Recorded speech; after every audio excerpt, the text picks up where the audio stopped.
नमस्कार जी। मैं मूल शंकर।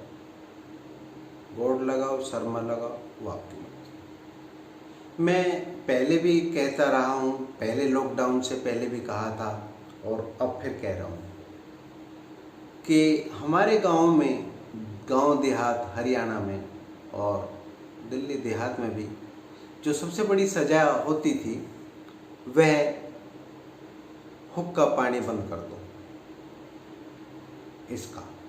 इस व्यक्ति ने यह अपराध किया है और पंचायत इसको हुक्का पानी बंद करने की सजा देती है।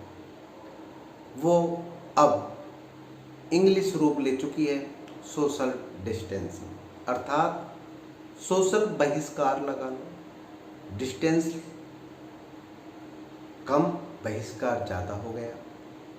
पिता की अर्थी को बेटा कंधा नहीं दे पा रहा है और अगर उसको कोरोना हो गया तो उसको अलग थलग कर दिया जाता है। कोशिश उसकी ये होती है कि इसको जमा करा दिया जाए।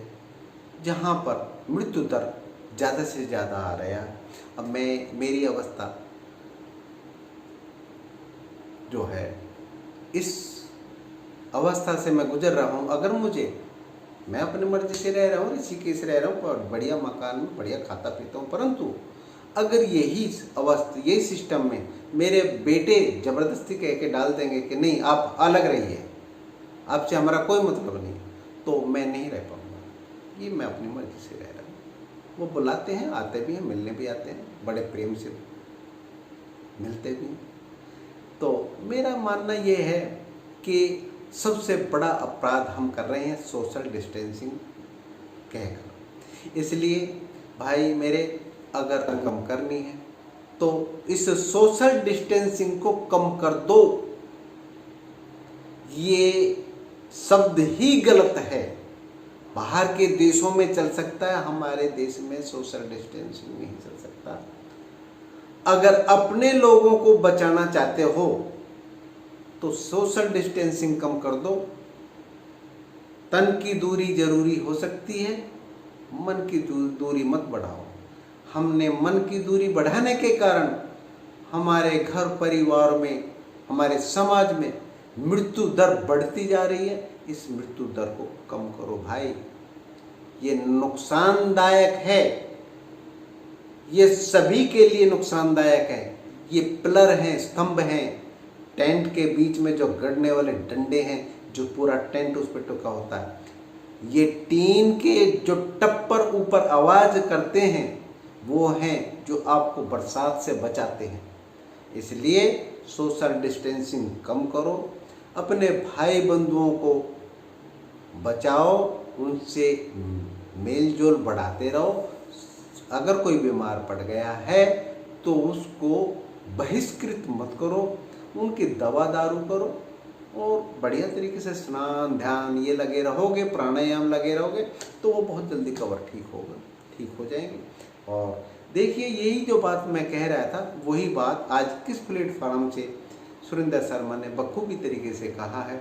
मैं धन्यवाद देता हूँ अपने भाई सुरेंद्र का, जो इन्होंने मेरे तो बहुत प्रिय और मेरे, ये समझ लो, मैं प्रेरणा स्रोत, इनसे प्रेरणा मिलती थी मुझे। इन्होंने एक उदयपुर के कवि सम्मेलन था, उसमें कहा था, किसी को भीख मत देना, अगर किसी को देना है तो रोजगार दे देना, उसका परिवार हमेशा आभारी रहेगा आपका। तो आप सुनिए, देखिए सुरेंद्र शर्मा जी क्या कहते हैं। मैं 76 साल का हूं। मैंने अपनी जिंदगी में इस मुल्क के ऊपर ऐसी विपदा नहीं देखी कि आदमी से आदमी टूट जाए, बाप बेटे की अर्थी देखे, बेटा बाप को कंधा न दे सके। मैं आपसे यही कहना चाहता हूं, बहुत गलत शब्द का इस्तेमाल किया गया है। मेरा मानना है सोशल डिस्टेंसिंग मेंटेन करो, नहीं मन की दूरी खत्म करो, तन की दूरी कायम रखो। सोशल डिस्टेंस का मतलब है मन की दूरी। इस कोरोना काल में अगर हम मन की दूरी खत्म कर देंगे तो जिसको कोरोना होगा वो टूट जाएगा, उसको टूटने मत दो। बहुत बड़ा अपराध किया है। इससे बचने का एक उपाय बताता हूं, अपना लेना, कोरोना मर जाएगा। एक ही काम करो, ना तो टीवी पर कोई चैनल देखो और ना अखबार पढ़ो। कोरोना 2 करोड़ लोगों में फैला है। इन माध्यम ने, चाहे वो टीवी का हो चाहे अखबार, 135 करोड़ के दिमाग में यह बीमारी भर दी है। बीमारी शरीर में हो तो इलाज हो सकता है, लेकिन बीमारी दिमाग में घर कर जाए तो भगवान भी उसका इलाज नहीं कर सकता।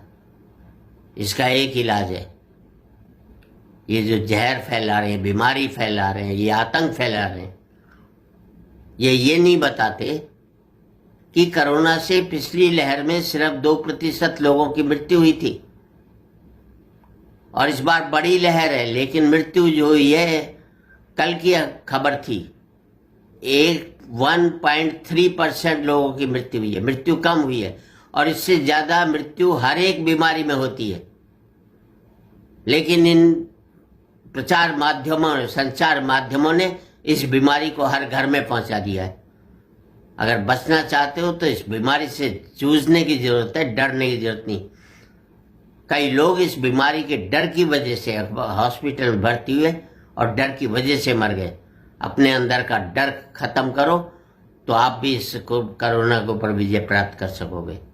हिम्मत रखो, कोई महामारी नहीं है, एक बीमारी है। और सरकार से भी कहना चाहता हूं, कोरोना एक समस्या है, एकमात्र समस्या नहीं है। इसे एकमात्र समस्या मत बनाओ, वरना और बीमारियों से जो देश जूझ रहा है, बेरोजगारी से, गरीबी से, उससे और टूट जाएगा। आशा है मेरी बात आपको पसंद आई होगी। मैं चाहूंगा कि कल से आप जूझो, टूटो मत, और जिसको भी कोरोना हो उससे मन की दूरी मत रखना, वरना वो और टूट जाएगा। तन की दूरी आपकी सेहत के लिए और सामने वाले की सेहत के लिए बहुत जरूरी है। जय हिंद।